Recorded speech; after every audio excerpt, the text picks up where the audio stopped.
മിഴാണ്ടിയെ കേരളത്തിലെ ട്രാൻസ്ജെൻഡേഴ്സിന്റെ അവസ്ഥ നിലവിൽ എങ്ങനെയാ?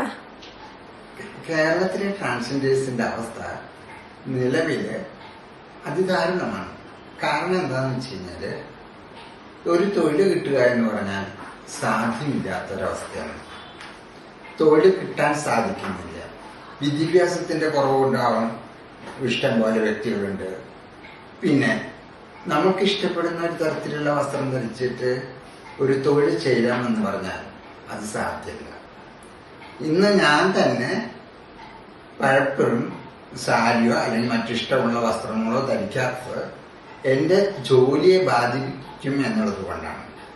അത് എനിക്ക് നല്ല ബോധ്യമുള്ളത് കൊണ്ടും യാത്രാ സൗകര്യങ്ങളില്ലാത്തത് കൊണ്ടും ആക്സെപ്റ്റൻസ് ഇല്ലാത്തത് കൊണ്ടും. നിയമം 2014 സുപ്രീം കോടതി ജഡ്ജ്മെന്റ് വരുന്നത് എങ്കിലും കേരളത്തിൽ ഇന്നും ട്രാൻസ്ജെൻഡേഴ്സിന്റെ കാര്യം വളരെ പരിതാപകരമായ അവസ്ഥ തന്നെയാണ്. ഇന്ന് ഓരോരുത്തരെ കുറിച്ചിട്ടും ഞാൻ പല ചാനലുകളിൽ ഞാൻ കാണുന്നുണ്ട്. ട്രാൻസ്ജെൻഡേഴ്സ് എന്ന് പറഞ്ഞാൽ സെക്സ് വർക്കേഴ്സ് ആണ്.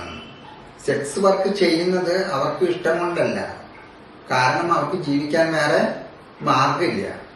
അവരുടെ ജെൻഡർ അല്ലെങ്കിൽ അവരുടെ സെക്ഷ്വാലിറ്റിയെ കുറിച്ച് വീട്ടിൽ അറിഞ്ഞു കഴിഞ്ഞാൽ പിന്നെ വീടുകളിൽ നിൽക്കാൻ പറ്റാത്ത അവസ്ഥയാണ്. പിന്നെ എന്ത് ചെയ്യും? വാടകയ്ക്ക് വീടെടുത്തിട്ടാണ് താമസിക്കുന്നത്. വേറെ തൊഴിൽ കിട്ടാത്തത് കൊണ്ട് വിദ്യാഭ്യാസ സമ്പന്നരായിട്ടുള്ള എത്രയോ പേരുണ്ട്. അവർക്ക് തൊഴിൽ കിട്ടാതെ വരുമ്പോൾ അവർ തെരുവിൽ ഇറങ്ങുകയാണ്. അത് അവരെ നിർബന്ധിച്ച് ഈ സമൂഹമാണ് അവരെ അങ്ങനെ തെരുവിലേക്ക് ഇറക്കി വിടുന്നത് എന്നാണ് ഞാൻ പറയുന്നത്. സമൂഹത്തിന് അതിലൊരു പങ്കുണ്ട്, വീട്ടുകാർക്കൊരു പങ്കുണ്ട്. ഈ കുട്ടികളെ തിരിച്ചറിയേണ്ടതും അവരെ ചേർത്ത് പിടിക്കേണ്ടതും വീട്ടുകാരുടെ ചുമതലയാണ്, സമൂഹത്തിന്റെ ചുമതലയാണ്. അവരും ഈ സമൂഹത്തിന്റെ ഒരു ഭാഗമാണ് എന്ന് മനസ്സിലാക്കേണ്ടത് വീട്ടുകാരുടെയും സമൂഹത്തിന്റെയും ഉത്തരവാദിത്തമാണ്.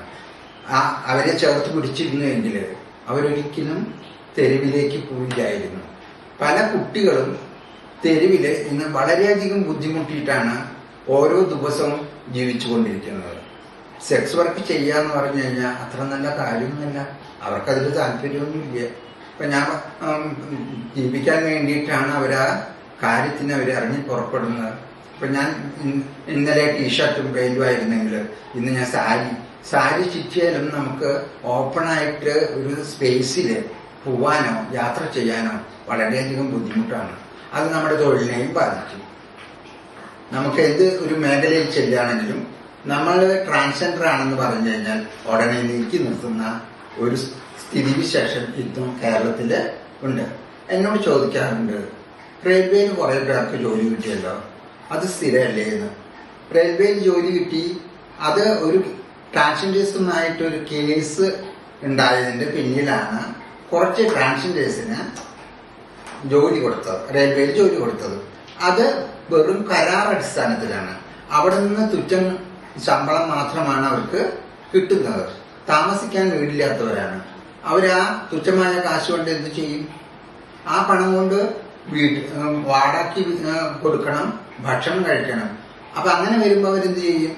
രാത്രി കാലങ്ങളിൽ അവർക്ക് പുറമെ നിൽക്കേണ്ടതായ ഗതികേട് വരുന്നു. അത് അവരുടെ കുറ്റം കൊണ്ടല്ല, അവരെ നമ്മുടെ സമൂഹത്തിലുള്ളവര് സ്വീകരിക്കുന്നില്ല എന്നതിന്റെ യാഥാർത്ഥ്യമാണ് നമുക്ക് അവിടെ കാണാൻ സാധിക്കുന്നത്. അത് പൊള്ളുന്ന യാഥാർത്ഥ്യങ്ങളാണ് നമുക്ക് കാണാൻ സാധിക്കുന്നത്. അതൊക്കെ മാറ്റം വരുത്തിയാൽ മാത്രമേ ട്രാൻസ്ജെൻഡേഴ്സിന് ഇവിടെ സേഫായ രീതിയിൽ ജീവിക്കാൻ തന്നെ സാധിക്കുകയുള്ളൂ.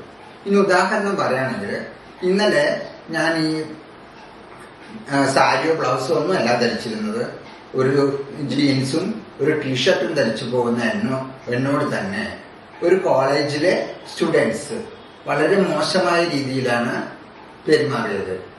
നമുക്ക് എപ്പോഴും നമ്മളുടെ ആവശ്യങ്ങൾ വരുമ്പോൾ പോലീസിനെ വിളിക്കാൻ പറ്റൂ?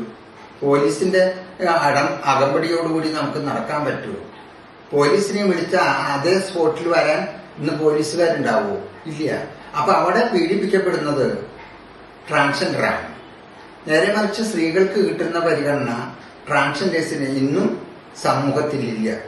അതുകൊണ്ടാണ് ആ കോളേജിലെ വിദ്യാർത്ഥികള് എന്നെ ഇന്നലെ സന്ധ്യയ്ക്ക് വളരെ മോശമായ രീതിയിൽ എന്നോട് സംസാരിക്കുകയും എന്നെ ആക്രമിക്കാൻ വരികയും ചെയ്തത്.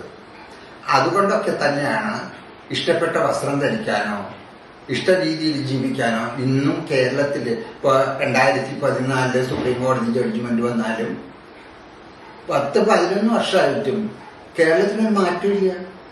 അതെന്തുകൊണ്ടാണ്? അവർക്ക് ബോധവൽക്കരണ കുറവാണോ? അല്ല. ഇപ്പൊ ഹെൽമെറ്റിന്റെ കാര്യം വന്നു, CCTV ഉണ്ട് എന്ന് പറഞ്ഞു. അപ്പൊ അതെല്ലായിടത്തും പെട്ടെന്ന് മനസ്സിലാക്കി. ഇന്നിപ്പോ ബൈക്കില്ലാത്തവർ വരെ എന്തറിയാം, ഹെൽമെറ്റ് വേണം എന്നുള്ളതായി. അതെന്തുകൊണ്ടാണ്? അവർക്കത് ആവശ്യമാണ് എന്ന് വന്നതുകൊണ്ടാണ് അവർ പെട്ടെന്ന് ബോധവാന്മാരായത്. നേരെ മറിച്ച് ട്രാൻസ്ജെൻഡേഴ്സിനെ കുറിച്ചിട്ട് ഇന്നും അറിയാത്തവരുണ്ട്. പലരും ചോദ്യനാണോ, നിങ്ങൾ ആണാണോ പെണ്ണാണോ എന്ന്. എന്താണ് ആണ് പെണ്ണ്? ആണും പെണ്ണും അല്ലല്ലോ. അത് ട്രാൻസ്ജെൻഡർ എന്ന് പറഞ്ഞ മറ്റൊരു ജെൻഡർ അല്ലേ? സർജറി കഴിഞ്ഞു എന്ന് ചോദിക്കുന്നുണ്ട്. സർജറി ഇതിന്റെ മാനദണ്ഡമല്ല. ഇതൊന്നും മനസ്സിലാക്കാൻ ഇന്നും നമ്മുടെ സമൂഹത്തിൽ ചിലര് തയ്യാറില്ല. ട്രാൻസ്ജെൻഡർ എന്ന് പറഞ്ഞാൽ വളരെ മേക്കപ്പ് ഒക്കെ ഇട്ട് സാരിയോ ചുരിദാറോ ഒക്കെ ഇട്ട് നടക്കുന്ന രീതിയിലുള്ളവരാണെന്നാണ് പൊതുജനത്തിന്റെ ധാരണ. ഒരു തെറ്റായ ധാരണയാണത്. ട്രാൻസ്ജെൻഡർ ഒരു സാരിയിലോ അല്ലെങ്കിൽ ഒരു ചുരിദാറിലോ ഒതുങ്ങുന്ന വ്യക്തികളല്ല. അവർ വളരെ വ്യത്യസ്തരാണ്.